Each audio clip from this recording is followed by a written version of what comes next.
Hello, everyone. Thank you so much for coming out tonight. My name is Amanda Kovach, and I'm the Curator of Education here at the Museum of Contemporary Art in North Miami. I thank you all for taking the time to be here and to learn from our esteemed panelists and really learn from one another. So this is Conversations at MOCA, and we hope to have a good conversation with you at the end of the panel.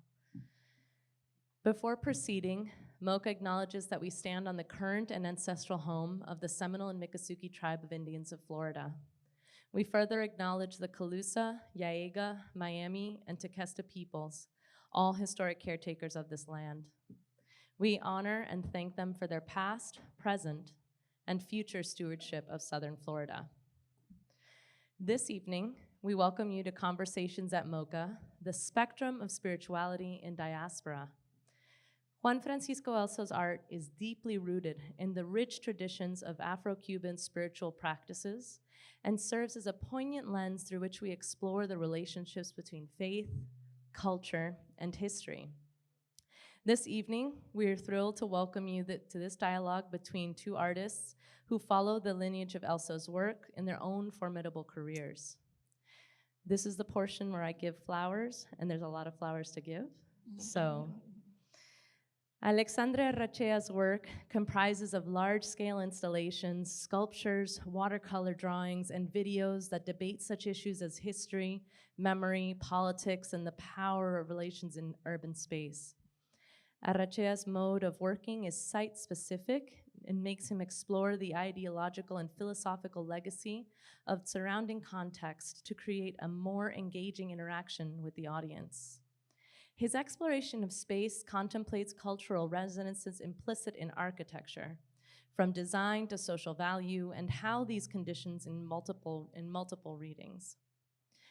This approach to dissecting architectural anatomies and space through drawings and installations explores the possibility of multiple conflicts embedded in architecture as a result of the many decisions hidden in their structures.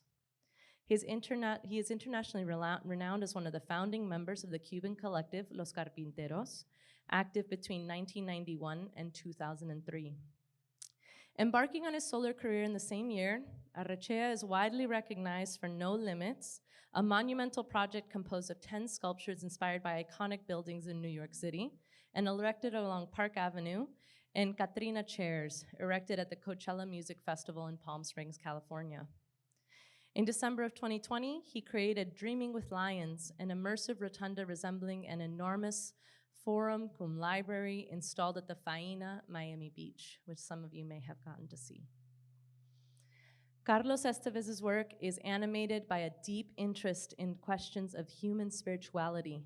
His stated goal is to use his work to reveal the invisible realm to the spirit that lies hidden beneath the visible world, a process that he refers to as an alchemical, metaphysical transformation of mystery into knowledge.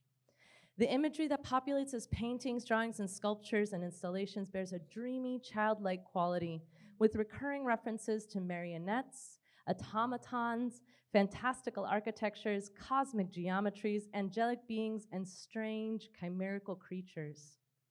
A recipient of the Joan Mitchell Foundation Painters and Sculptors Grant, the Cintas Foundation's Fellowships in Visual Arts, the Ellie's Creator Award, and the grand prize in the first Salon of Contemporary Cuban Art in Havana, Carlos Estevez was born and raised in Cuba and moved to Miami in 2004, where he lives and works. He graduated from the University of the Arts in Havana, and solo exhibitions of his works have been presented at the National Museum of Fine Arts, Havana, the Tucson Museum of Arts in Arizona, the Patricia and Philip Frost Art Museum in Florida International University, the Center for Contemporary Arts in New Orleans, just to name a few.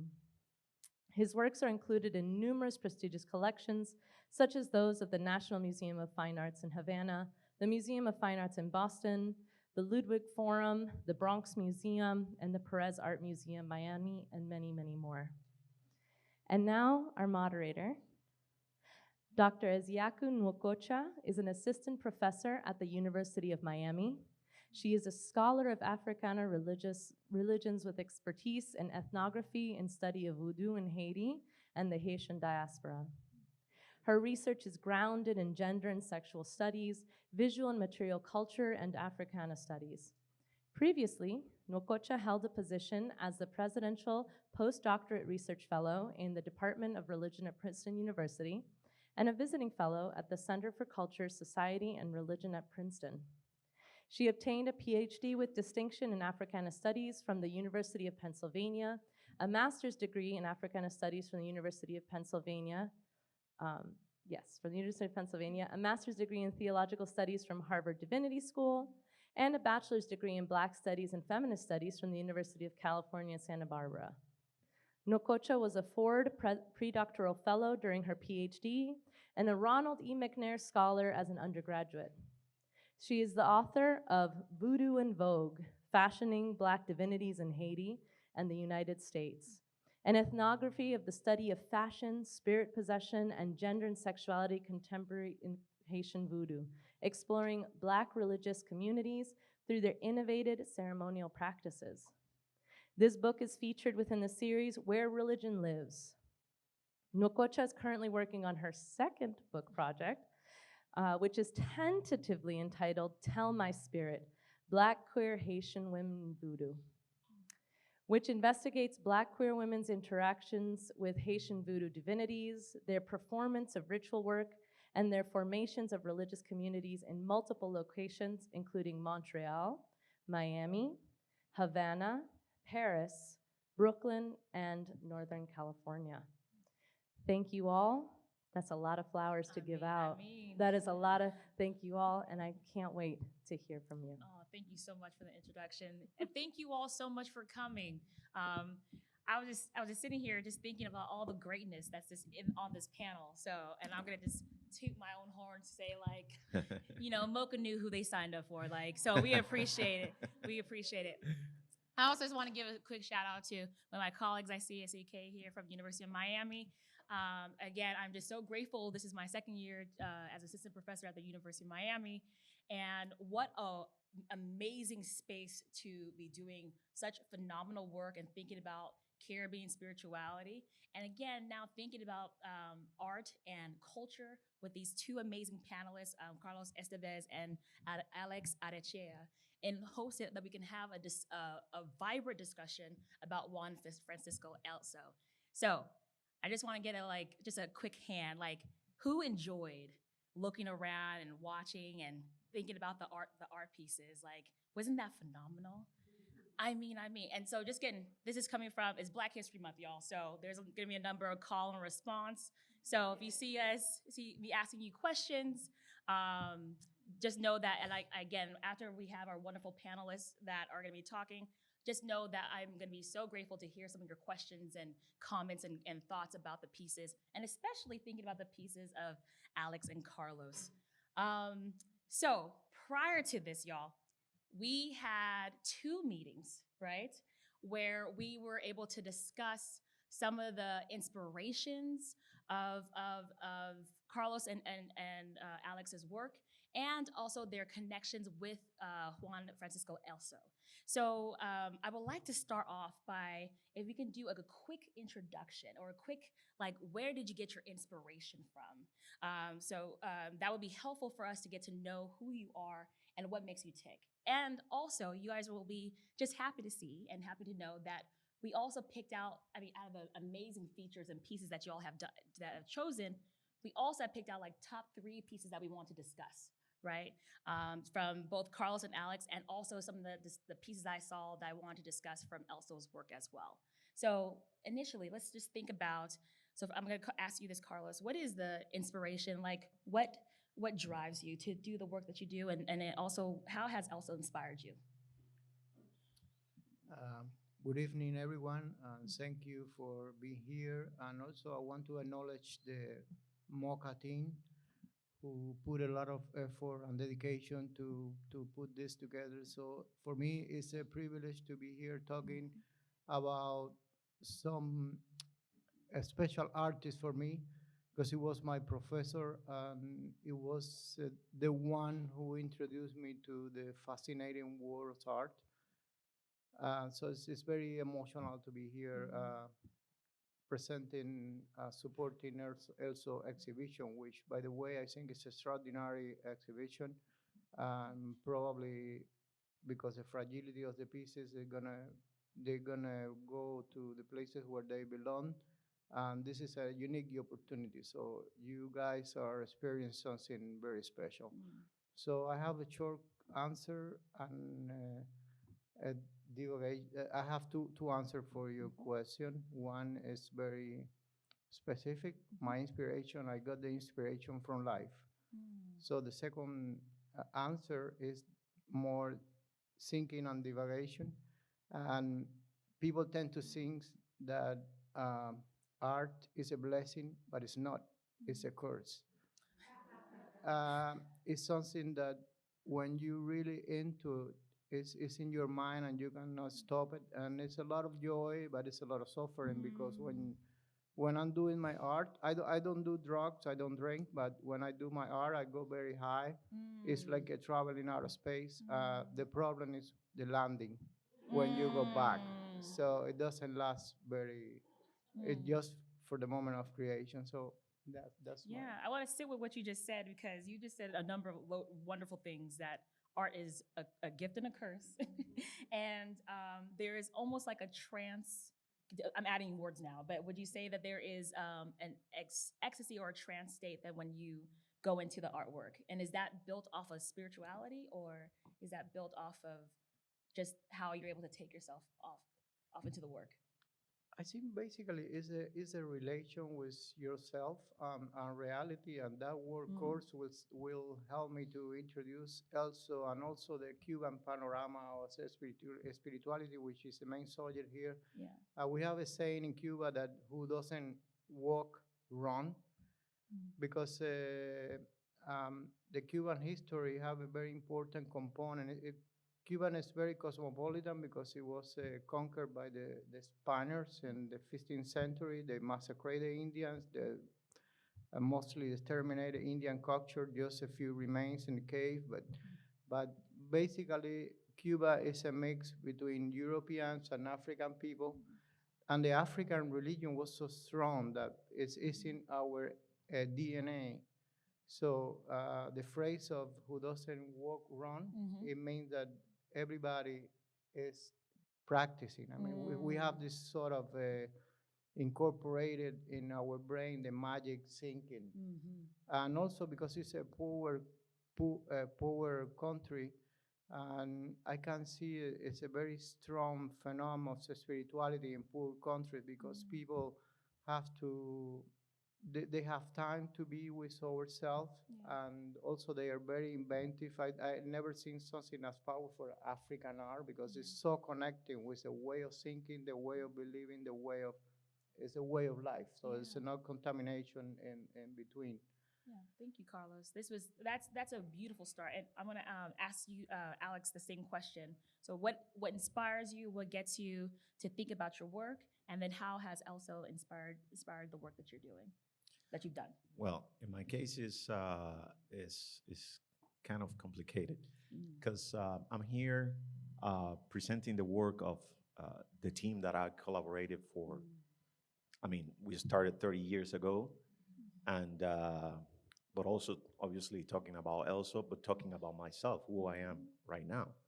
And one of the things, I mean, inspiration comes obviously from many different places, but in the case of particularly in the early days when we started as Carpinteros in Havana, one of the things that I recall was so powerful is this idea of expanding the notion of art. And in this case, what I mean by this is the fact that knowing the work of Elso at the time, you realize, and this is not something that Elso only privately did, a few artists also presented this way, but it's the way the materials were used. You recognize that materials has a meaning, or they are built in a meaning. When you are working with soil, when you are working with blood, when you're working with paper, that has an origin. And that what really struck me at that time. And that's basically the main inspiration. And subsequently, that idea of expanding the notion through the materials and the reach of the work that you are doing is definitely something that have remained throughout my career. So I have to say that the introduction that I'm going to be making of the works that you're about to see, it's solidly have kept that initial inspiration of that expansion that remains today, Yeah. from spirituality to the practicality of life. Yeah. Yeah. So even with thinking about the spirituality and the practicality of life, I'm still thinking about the fact that you came in with the team, a team. So what is it like to work with a team and have multiple hands to achieve the type of work and the thoughts of what you're trying to do for the artwork? Yeah, well, it's interesting that you asked that question. I haven't answered that question like in the last 20 years. But yeah, we come up with this idea of the team because first it was practical. We were friends. We were discussing our daily life together, and one day we realized that we were developing a work in team, and we didn't plan that. It just happened. But that's the beauty of it. And it happened, and at the same time, you have to be conscious of what you're doing. So for us, the process, because we started being two, and then we ended being three. And the process of growing and expanding is part of of that notion that we practiced at the time, that art is mostly that conjunction of moments that we develop in so many different ways. And Los Carpinteros became a brotherhood. They became a brotherhood. And that brotherhood was the perfect sort of shield in order to survive in a society that is crumbling at the same time. Remember that we are talking the early 90s or late 80s, the collapse of the Soviet Union and what it meant to Cuba. And so that's, I don't know if that answers. No, that answers it perfectly. That answers it perfectly. And again, I love how you brought up this idea about brotherhood, because I'm still thinking about y'all two's relationship with each other. I remember, Alex, we just talked about this before we got to here, that you both met each other at the opening, right? Yeah. And what is cool about this is that Carlos is a former student of ELSO, and Alex, you are inspired by ELSO. Yeah. And so then meeting each other at the opening, I just want to know, like, this is where you guys get a chance to talk to each other. What was it like to have this multi-generational thought process with both your old works? So before we even see the artwork, just to think about what was it like to meet each other, talk to each other, know that there's a connection from student and a connection from as an inspiration to think about Elsa's work. So this way you guys could talk to each other. That night was magical. The fact that we are here together doing this is that magic continues, because I remember Carlos and I will start chatting how lucky we are that, in my case, I got the inspiration of Elso in the early days.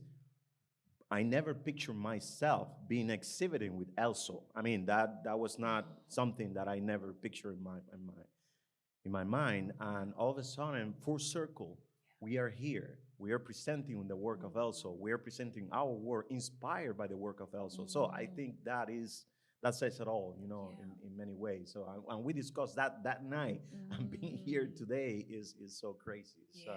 It's magical. This is magic. Yeah.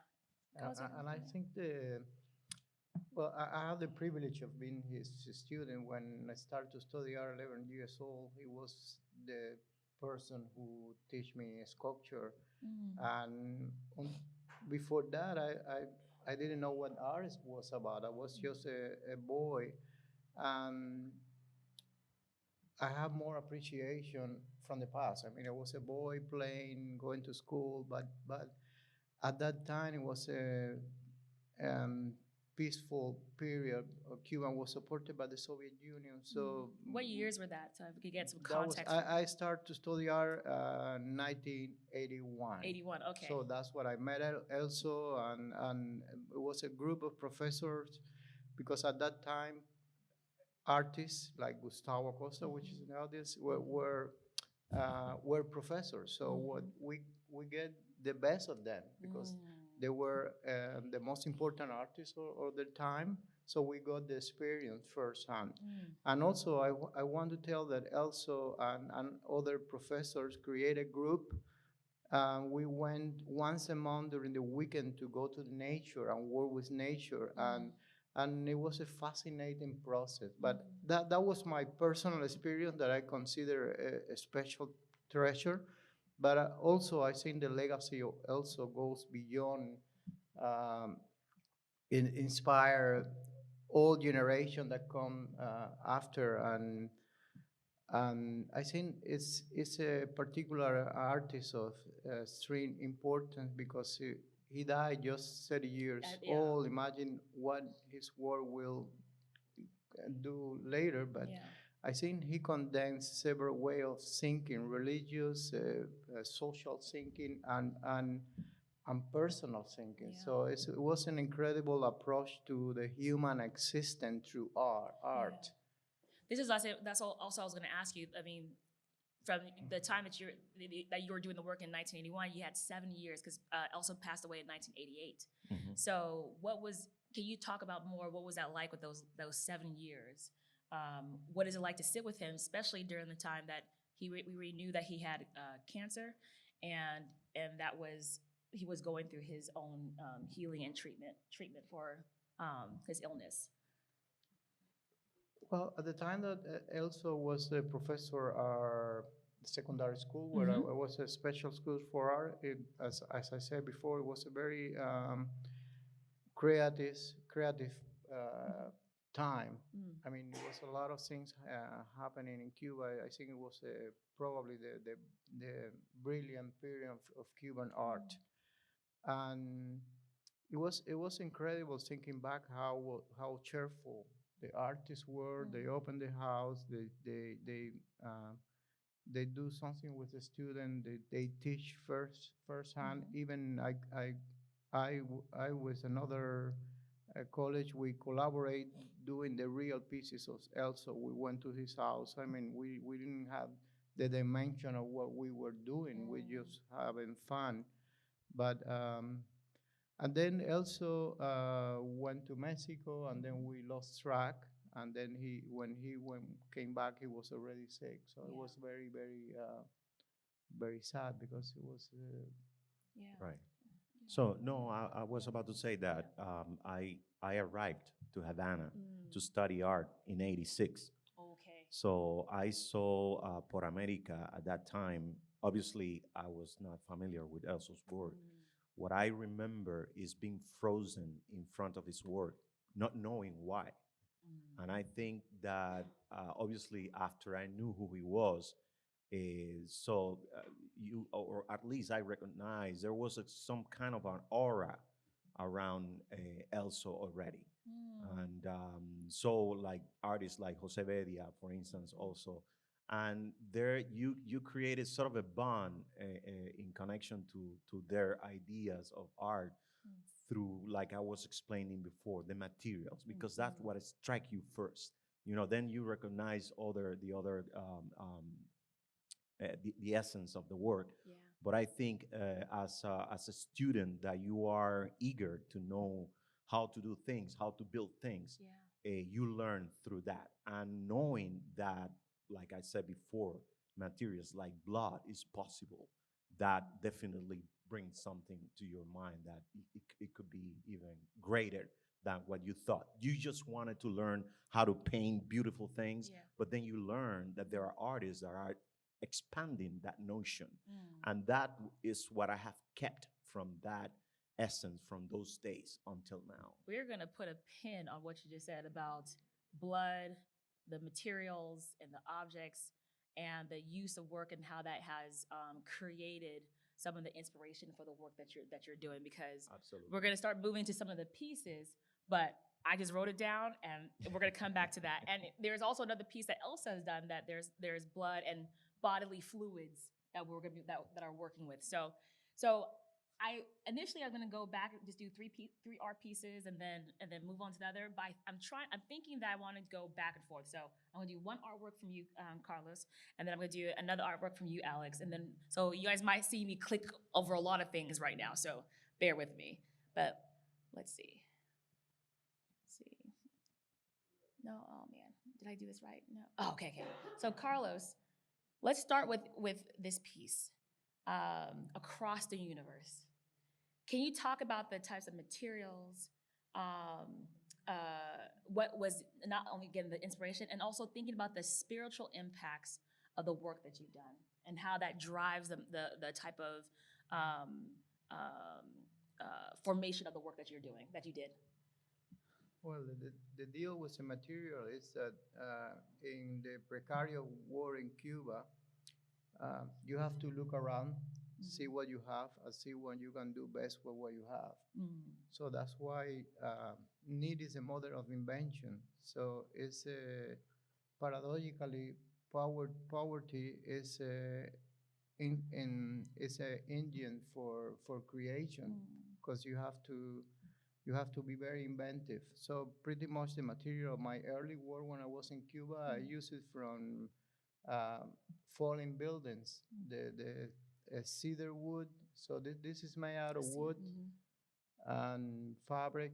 Um, this is a very important work uh, of my uh, of my creation.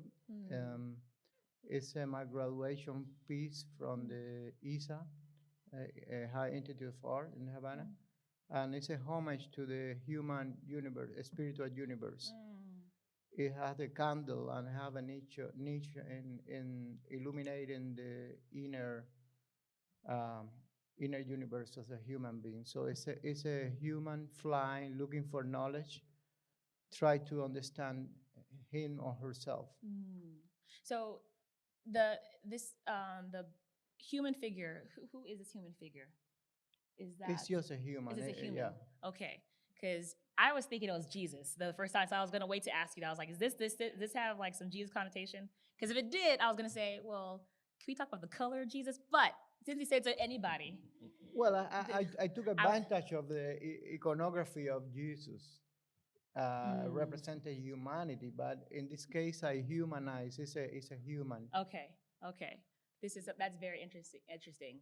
I'm always, again, my broader work, I'm always thinking about the role of colorism, the role of race, and then also just the impacts of Cuba, and thinking about the Afro and indigenous peoples, and of course the European influence. So again, I was like, if this was Jesus, why is Jesus colored like this? But again, that's my own curiosity. I'm Well, also, you know, in Cuba, the sign have two faces because the Spaniards tried to impose a religion, Yes. but African beliefs were so strong, and you know they conquer, they submit the people, but they cannot submit their beliefs. So Yeah. they create a strategy to keep their practices, and they use this very interesting transculturation, mixing the putting the faces in the faces of the Catholic religion, the content of African religion, which is very interesting. Yeah. So what you're talking about is some of the African diasporic religious traditions like Santeria, like Ocha and Ifa, and the fact that some of the Black divinities were hidden or obscured within Catholic saints and images. Yeah. So you're right. Exactly. Like the fact that these images were still present and that these were that the African religious traditions were still very much there. Alex, I just wanted to get your thoughts after seeing this work. Do you have any questions for Carlos? Like, what did something come out of your mind when you saw this image? No, I mean, you know, regarding the work of Carlos, one of the things that I always have admired of his work is his inventiveness. You know, this engineering of his work. You know, the way things are built, and how that throughout his work have been like really consistent, and I really admire that. Yeah. I have no. I have no questions to ask, but to reinforce the Yeah. idea that Carlos has been such a master for so many years, and he continued to be doing so. Yeah, yeah. No, this is everyone's giving each other flowers, so I love this. Um, We need that. we need that. Yeah, yeah, yeah. So Carlos, there was something else that like struck me about this image, and this is the candle. So in both practices, in both Catholic iconography and ritual work, as well as African diasporic religions, the candle and the light is very important. It's not only a way to light the path for to talk to the divinities, but also as a space to honor ancestors. So why the center of the body? What does that candle mean? And are you tapping into any type of spiritual ideas when thinking about the candle and the soul of the person? Well, taking advantage of your question, Mhm. connecting to Elso, one of his most important teaching was about uh, the symbols. So Yes. one of his, I think his Bible book was a dictionary of symbol of Sirlot, um, which explain the history of every symbol, and most important is have the concept or the tool that symbols are um, a, a living entity. It's something that it can be reinterpreted with different time, different contexts. So my work, when I make my work, it's always come from a vision that is a process, it's an incarnation of the reflection of our reality, but it's very important the structure of the artwork. So the way I construct, I place the symbols. So it's important for me to understand what is the um, position of the symbol and the structure. So the candle is obviously a symbol of illumination, Illumination. but Yes. it's try to illuminate the darkness that is inside us, because we have our, I mean, darkness not in a pejorative, it's just the unknown. The So unknown. that's what Okay, we try to reach.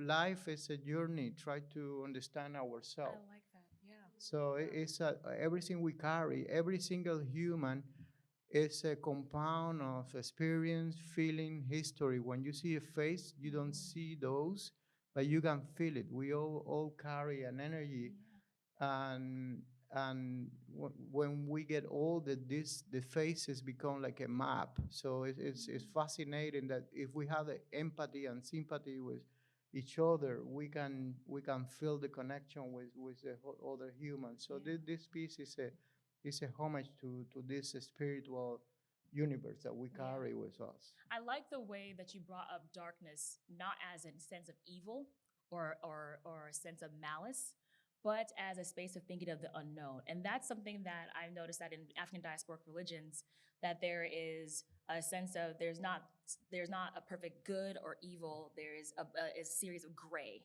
And so the idea of the unknown taps into this idea that there are still things that I'm thinking about the work that you're talking about, creativity. There's things that could come out of us. There's things that we are yet to discover about ourselves, and there's things that we need to maybe unearth about our own understanding. So I just love that. I actually, because we're on a roll, I want to do one more piece of yours. Let's see if I can do this. Okay, guys. Okay, yes. Let's think about this piece. Homo ad conditus. Did I say that right? Yeah. Okay, 1991. Tell us about this piece.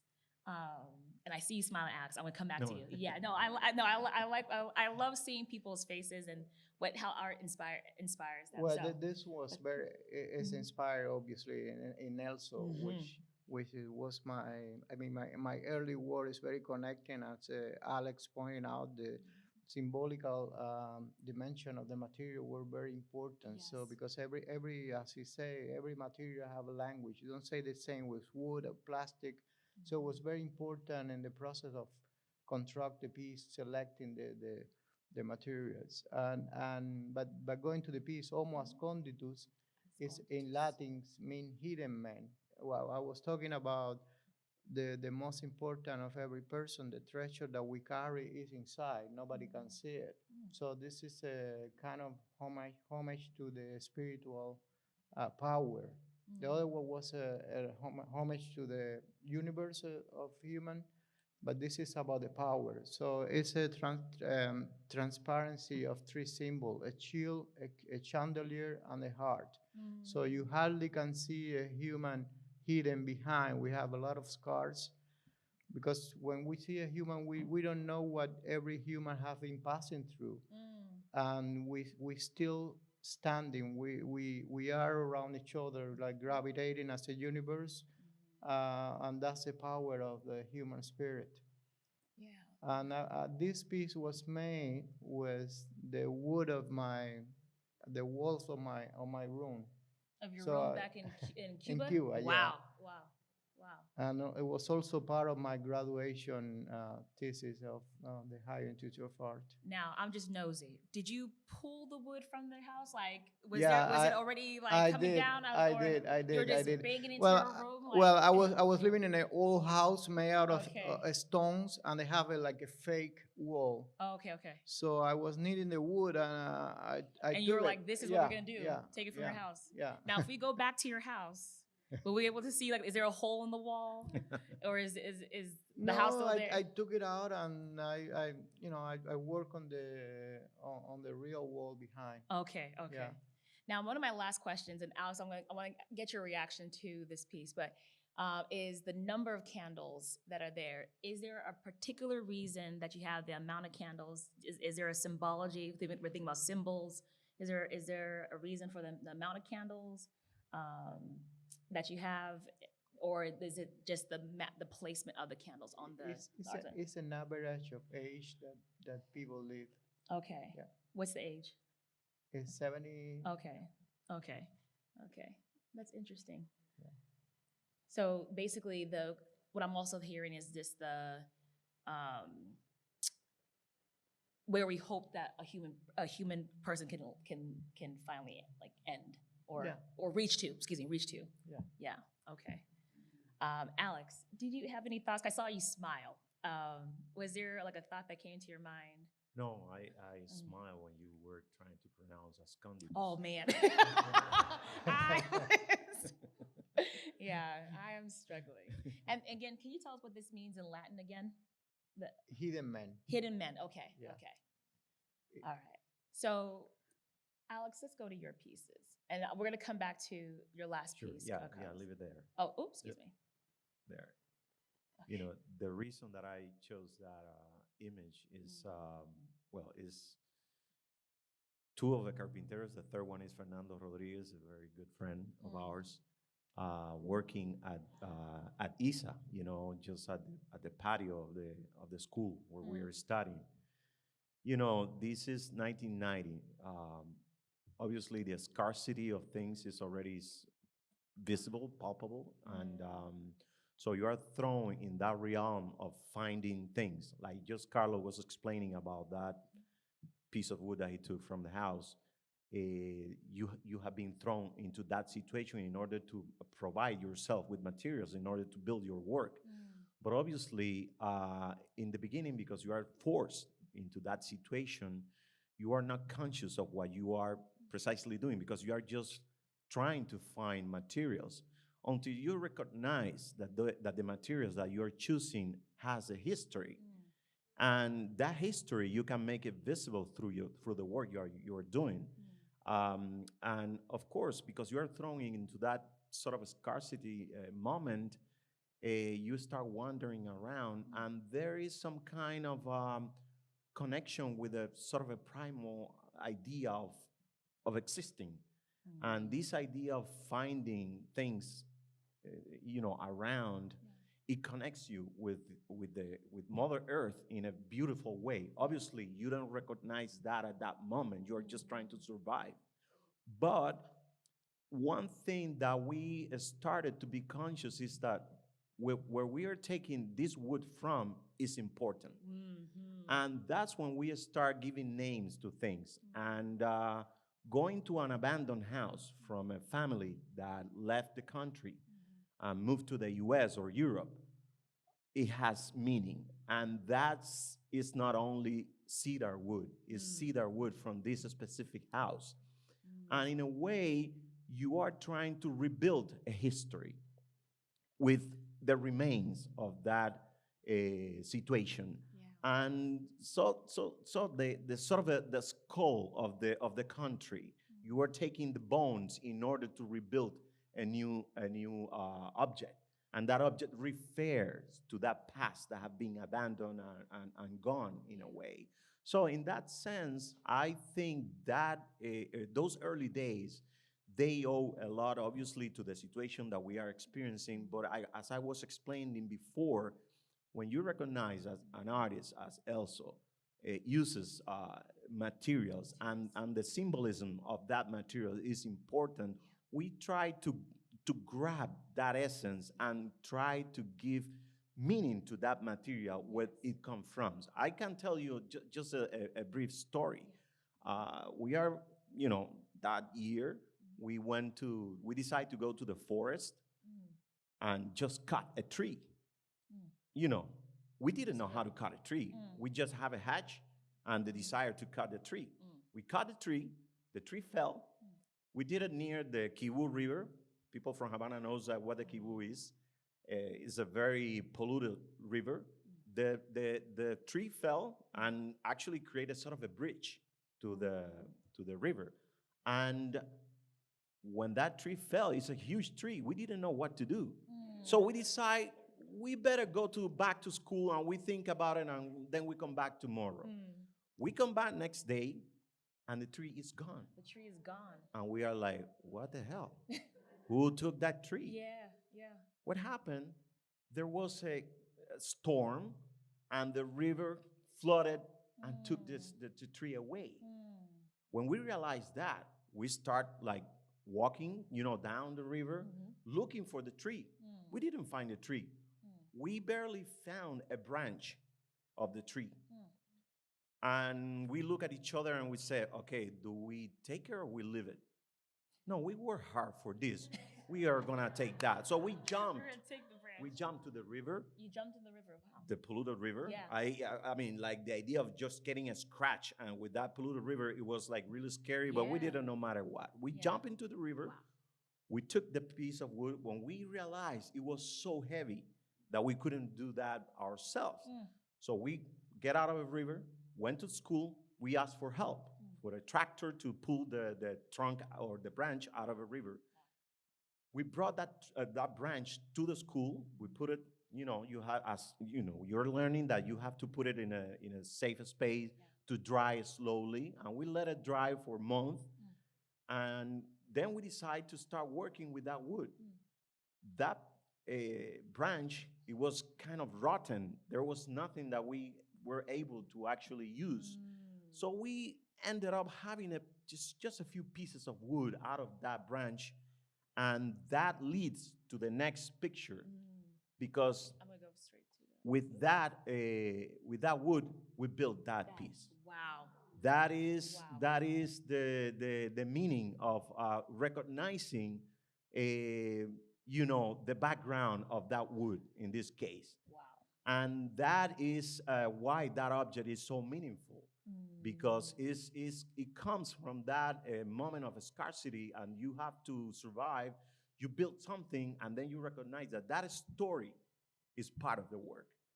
And that leads to what is coming after, that we recognize that everywhere we go to look for wood, that wood, it means something. Yeah. And there are many stories around the provenance of the materials that we use. Yeah. And we're talking about a hand, full of doors that resemble sort of cigar boxes, because there is obviously a reference to that as well. But the title is La Mano Creadora, which is the same title that Elso gave to his hand. And for us to recognize that the inspiration of Elso, in order to reflect that in our work, is precisely that idea of expanding the notion of what are you looking at. There is an experience behind that particular creation. Yeah. And that's what we were trying to exploit. This is so loaded. I really appreciate you telling us this story and this background. I was going to say initially that I was like, oh, there's a recycling that's happening with the materials, but also thinking about, Carlos, you said like the country, Cuba, it has is it's poor, but I'm also thinking about in terms of the people and the minerals, the resources. It's a very wealthy country. And if you think about also historically of Cuba, Cuba was seen as what was it called, the Pearl of Antilles or white gold.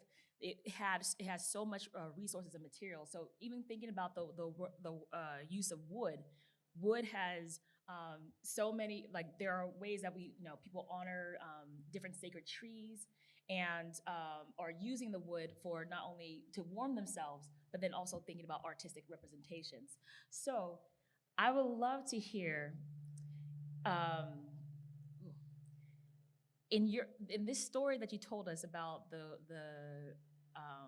wood not being there. Do you can't I was going to read this as a spiritual moment and thinking about the role of Yemaya, Oshun, and these river goddesses. Do you feel like there was something that was happening with the work? And is there something else that you can read more into about the capturing of this wood that has gone down to the river? Or do you think that it was just, the wood Well, is the wood is wood? these are the circumstances Yeah. that were in front of us, and obviously this just to tell the story, Yeah. it tells you how conscious we were of what we are experiencing. Exactly. Mm-hmm. Whether it's Jemaya who took the tree or not, Yeah. we thought that the circumstances were of like you have to keep your strength in order to really uh, build things, Yeah. and that that battle with nature in a Yes. way that we didn't choose. It Mm. was the circumstances. It just happened. Mm. But you learn to really be conscious of that situations, and Mhm. that's what we always try to grab and make part of the work. Wow, wonderful. And Carlos, I saw you light up when you saw the hand. What is some of your first thoughts when you see this work? And because again, I just want you guys to have that conversation with each other. Like, what were you thinking of looking at the piece and even the prior image before that? Well, actually, I was telling Alex that I remember when in school Mm. the hands was placed. I didn't know anything about the carpinteros. I mean, we were students, just a student. I think Neither we. it's younger know. than me. And I remember that I saw the piece and I found it very very interesting because Mhm. the word of the wood, the symbolism of the hand. So it's something that bring memories back, and also I think we were digging the same river because the branches of my sculpture here I took it from there. That same river. Yeah. Wow, wow. It's Worlds the, are the co- main worlds- source of our work Yeah, at right, the time. right. The materials are always coming back. I want to go back to this image. Okay, so y'all, I'm sometimes a hot mess, but I was also thinking, I'm like, these men are handsome. I was like, okay, let's carpinteros, yes. We were young. Yeah, we were okay, okay. So I'm also thinking about the impacts, and again, thinking about the 1990s, going back to this moment in time, and the types of space and place that you're in to work with these materials. So, Alice, can you talk about us more? Take us back to 1990s, and take us back to what are some of the thoughts and ideas that are happening or moving people to do the type of not only artwork but also think about the moment in time in 1990s in this position, this time. Yeah, well, this is a very interesting year for us, Yes. particularly because we are at that time Yeah. struggling with the idea of what the academia is. And we are trying to fight, in a way, the principles of what we've been taught at school and try to move, in a way into other directions. There is a beautiful moment happening, and I remember that vividly, and we were discussing that before, and is how lucky we were that there is a group of professors at ISA, in this case, that are the avant-garde. These are artists that really are the avant-garde because they have been pushing the boundaries. We are witnessing the critiques that are done to the students. Some of them are like cruel, like really harsh, and but that's the way we learn. And we were, discussing that before we got here. That those discussions at the time, even when some of them they were cruel, those were the ones that prepare us to who we are today. We were prepared to the toughest. And in that sense, we really appreciate what we were taught at the time. We are, here with this fantastic friend and professor also, beautiful work that is a blessing that, to be here for us, exchanging in a way the history that we live at that time. So it is an amazing moment, that one. Obviously, I never picture myself making my living out of art, because that doesn't go through your mind. We were just students trying to do our best at that time. But definitely the conditions and what we were taught by many of these professors, it was essential, because we are not discussing only what is happening in Havana. We are looking through books. We are looking through our history, what is happening in New York, what is happening in Europe, and try to condense that into a single experience that is the objects that we are developing, or the paintings that you are developing. So in that sense, we were very lucky to have curious professors who, many of them travel abroad and then bring back just a book, but a book that is being passed through hands, to different hands, in order to learn. The book start being this thick and end up being this thick. Exactly. Because the many amounts of hands that go through looking at those images. And that's the education at that time, and how lucky we were. Wow, thank you so much. And I know, for the interest of time, I don't think we have as much time to go back to the different art, the third pieces. No, don't worry. But I do want to hear some of the, if anyone has any questions or comments. I see a hand. Okay, y'all see, I told you the dialogue's gonna come through. So I just want to take the time, and then if we have just an extra time, then we can go back to the art pieces. But yes, and if you can say your name, and do we have a mic for? It is wired. We're too close to the police station to have wireless mics. Okay, so please, can you go to the front so we can all share your questions? Oh, she's right there. Wow, this has been fabulous, by the way. Thank you so much for sharing so much of yourselves and your work.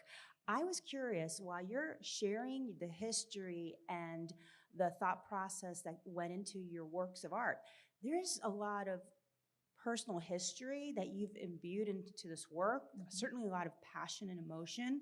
So I'm just curious, what is your reaction when individuals see your works and have a completely different interpretation as to what you think they should be getting out of it? Thank you. No, Wonderful question. I love it.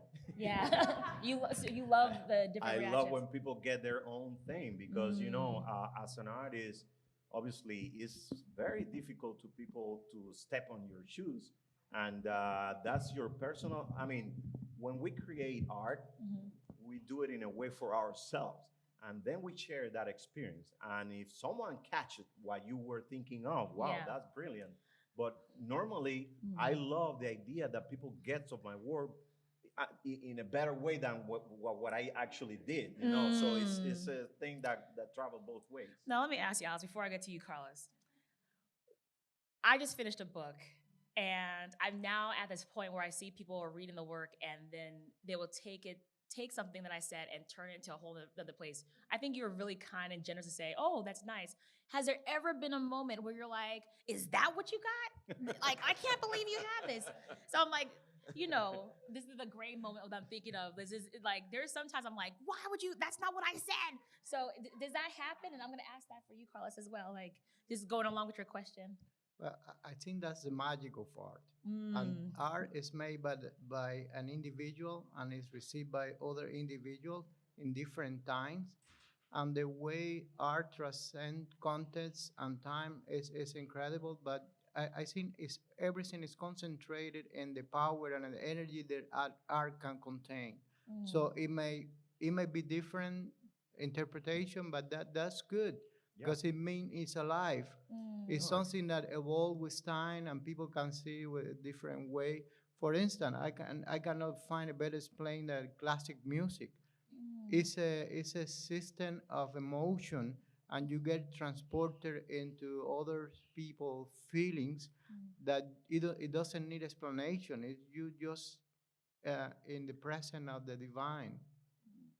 So I just learned something from y'all that I should be more gracious. And I thank you for saying that because there's sometimes I even for my work as a scholar that I do have to let things go. So I thank you for sharing your thoughts. And I'm gonna try my hardest. I'm a little petty, y'all. I'm gonna try my hardest to be more gracious and step back and allow people to experience the work. We have another question. Yes. Yes. Thank you so much for being here and for your work. I I write on African American spirituality and dreams. I'm curious to know what do you take from the Afro-Cuban spirit, just spirituality? How does that inform you and your work? Well, Or maybe you could it, just tell us a little bit about the essence of the religion. I would love. I've been there, and Right. I want to study all of it. But I Right. want to know it personally. How do you receive it? How do you process it? How do you? What is it Yes. for you? Well, this is a very tough question in many ways because this idea essentially it depends of the context. While living in Havana, my approach to that sensibility it was different than what it is now. And we were about to show that third picture, but we didn't. That somehow explained that idea of how that African essence is built in the work that I currently do. And it comes from a series that I developed like a couple or 3 years ago, living in Spain, thinking in Cuba, and this idea of how you can create a sort of an identity that shows your heritage through singular experiences like being at the corner. And in that case, for me, what matters here, uh, beyond spirituality, is to recognize certain context and how that context influence in order to reveal that heritage that you were mentioning about the African essence in a way. So I created this series of masks. They depict sort of an African mask, but they are created by using photographs of corners of buildings. So meaning that there is this idea of heritage that is sort of like embedded in every situation that you touch, but it's not visible. It's there. And I try to make it visible by rearranging a specific reality, in this case, taking pictures of corners of buildings. So it is complicated in a way to answer that because it is processed in so many different ways, but definitely always trying to bring a picture that shows that multiplicity of identities that are being made out of. I think African legacy is part of our DNA. It's been there. It's very strong, and it's part of our way of thinking. In Cuba, everybody has been to Santero to have a consultation, and for me, it have a very interesting component of mystical and also scientific because it's a psychological experience. How a person can face another person that they don't know and can tell about your life. So there is some frequencies that you can believe or not. It could be just observing sensibility, but it's something very deep and very strong, and it belongs to us. I think it's a part of, it's for myself. It's a way of looking to reality. It's a very important component, which is relating with intuition, and it's a force that I use in my artwork. Yeah. And I just want to add that I want to come back to. I appreciate everyone bringing up their own ideas about how spirituality has impacted their artwork, and then also to think about how it has impacted Elso's artwork as well. You all have passed by this when you were in the exhibition, but the first piece right here is a material for an art and It's in a legua. Elegua, yes, an art installation, but also an offering for Elegua. And does everyone know who Elegua is? Do I have to go through? So Elegua or Elegba in Haitian Creole is a santeria or an what's it called? Orisha, thank you. I was thinking of too many different languages. Orisha in the Ifa or the Yoruba traditions of Nigeria, and Elegua is the god of the crossroads.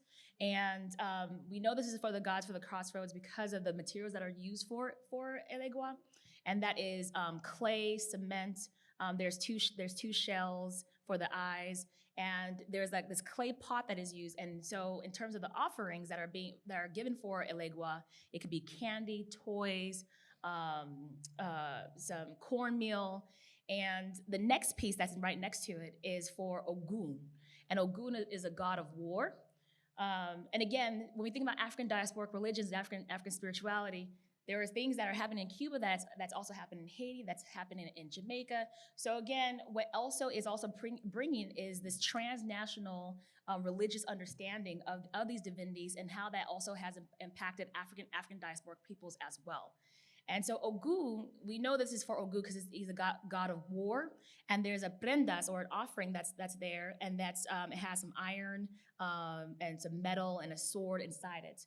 And then the last piece is a tunic for the god Orula or Orumila.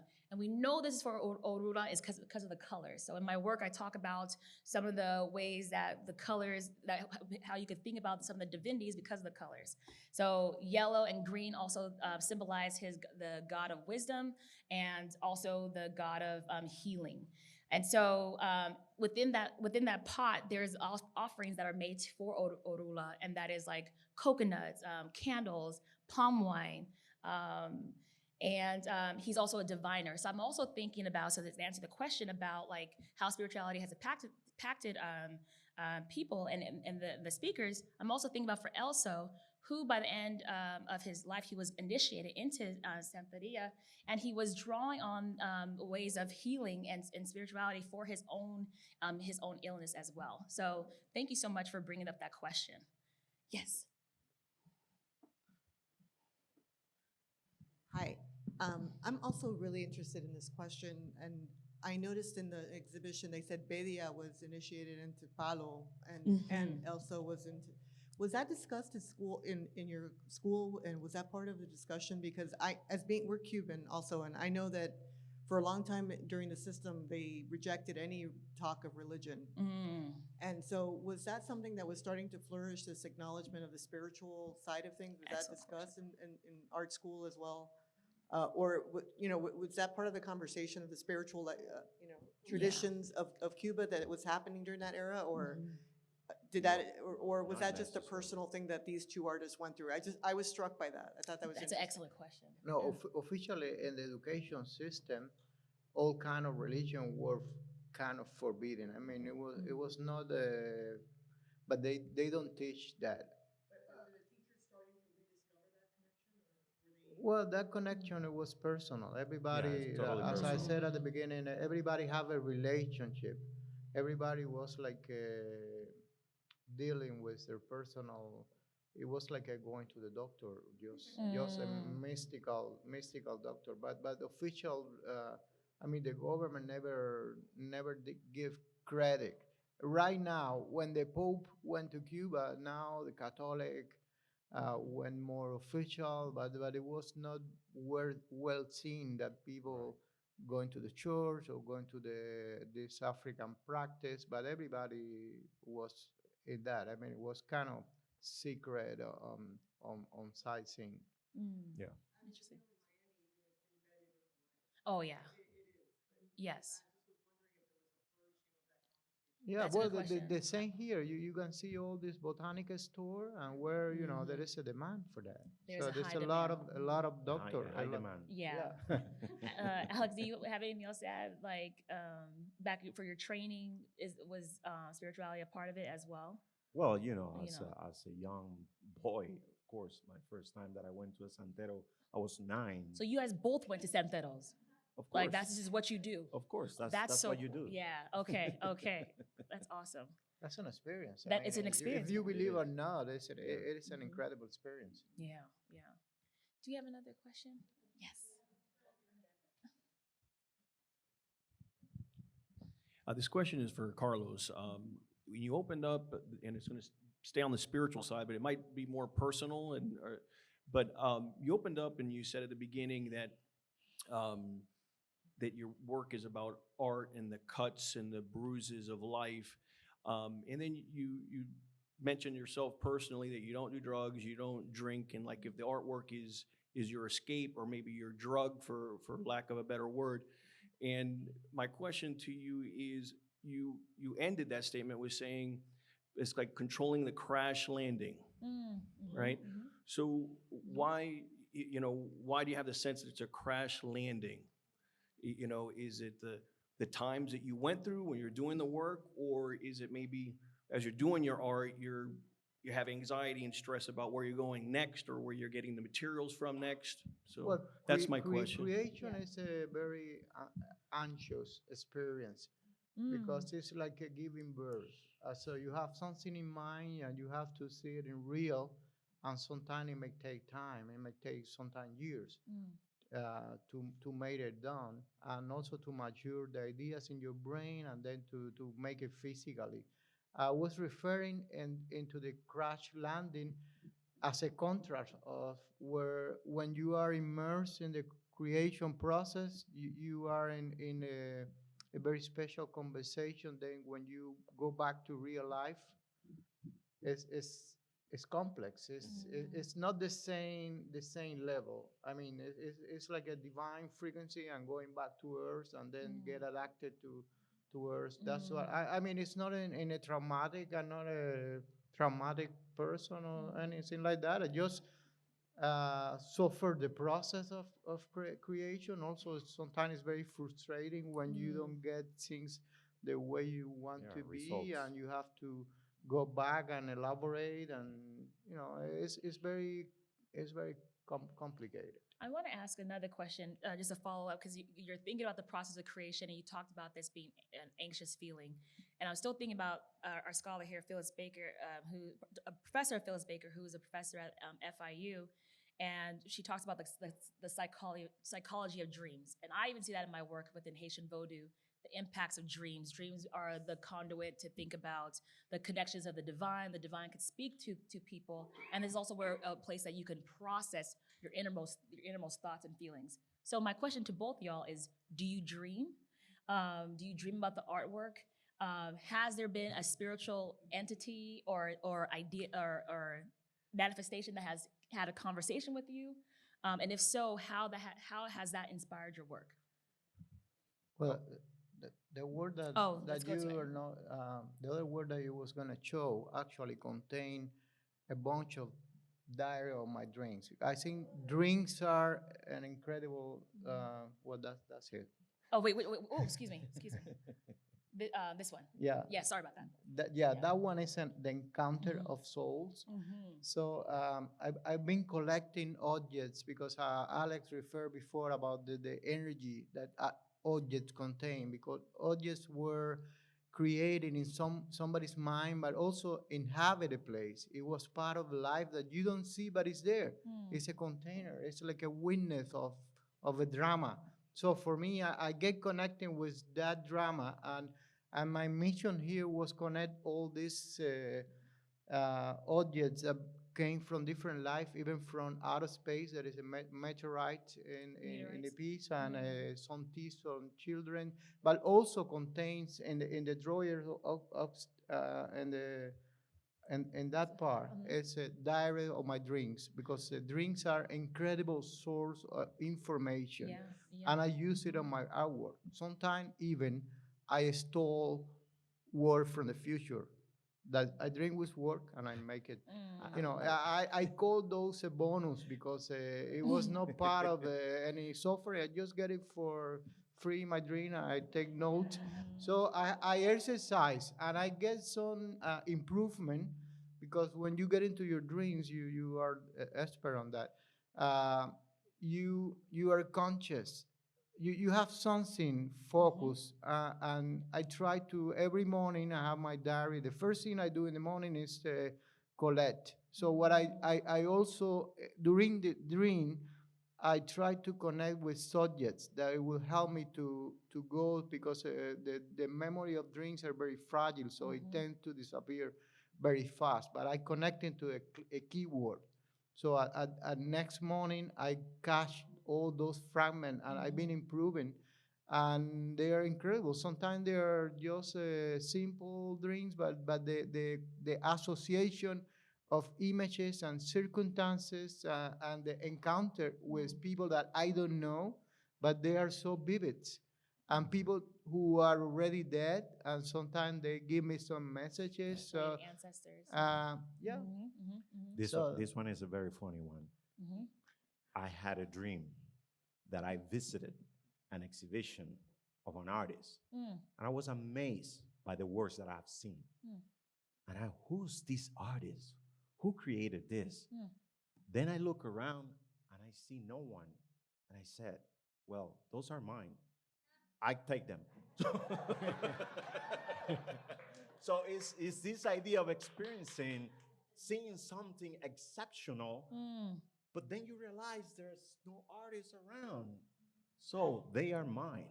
So you were the artist. I was the artist. You were the artist. So yeah, that's how tricky dreams are, and and I think every artist experiences in many ways that idea, and we are so alert that we don't want any idea to escape in any realm, whether it's a dream, whether it's when you visit another artist's studio, whatever. You always are alert in order to grab ideas, because they are so scarce. And I'm thinking about the way, Carlos, you're talking about the way that you're trying to capture the dreams, to capture the ideas so it doesn't escape. And you're trying to find ways to remember the dreams. So, and associate with the dreams. Yeah, exactly. So this is very fascinating, because what we're also seeing, and I'm so glad we're able to participate in listening and witnessing this, is that there are many ways of getting these inspirations. There's many ways of thinking about these connections that are not only with your team, with your own personal work, with Elsa's work, but then there's also another layer that is happening, especially with the spiritual. So again, I'm thinking alongside the theme of the spirituality. So yeah, we have time for one or two more questions? We have one more question. Maybe could we do one more? Share one. Okay. How old were you when you did your first artwork? That is an excellent question. How old were you? Oh. Wow. So, I mean, this story probably is not when I did my first artwork, but I remember when I did my first drawings, my mother, who was very supportive of what I did at the time, she asked me, "Do you really like to continue doing this?" And I say, "Yes, but here at home, And then I created a series of drawings, and she asked me, "What are you gonna do with those drawings?" And I said, "I don't know." And she says, "Why don't you give it to the family?" And every weekend that I will visit a member of the family, I will hand a drawing. That gave me the title of the painter of the family. So that's when I recognized that I was an artist. So that was the story. I think it's an excellent question. Carlos, you want to ask a question? Yeah. I was 9. 9. I was 9. Sorry that I Sorry, didn't. how old are you? 9. 9. So you can start being a painter too. We are totally Yeah. connected. Yeah. Well, I do drawing since I have memory, so I always like to. I think what was one of my first toy to have a pencil, and even I did some irrecognizable lines. But I have also the support of my grandparents. They always say, "Oh, that's nice," and but yeah, I Go for remember it. since So what age was that? You said that for you? 3, 4 years. 3, old. 4 years old. Yeah. Okay. Wow. Well, with that, y'all, I like to thank Alex Arechea and Carlos Estevez for such a wonderful dialogue. And I like to thank myself because I'm also amazing and I also moderated this. I hope that y'all had a wonderful you. time. This was so much fun. Thank you all for your beautiful artwork, and thank you, Elso, and our ancestors. Thank you. Thank you Thank for you so organizing much. this. No, This is thank you so amazing. much. Thank you all for coming. I want to make sure to invite you all back for conversations at MOCA, City Girls, Black Armor, and Adornment. We're going to have creatives Shire Reagans, Jade Lilly, and Reina Noriega to join Ashley Michelle Miller to discuss adornment across America's cultural meccas. We're going to consider the significance of fashion as a form of storytelling, self-expression, and self-preservations in cities from Detroit to the Louvre. So that's coming up next month. I hope to see you all back, and I hope that we all think of art as objects of power in our lives. Thank you all for joining, and have a wonderful night. Thank you. Thank you. Creo que nos quedamos en comienzo.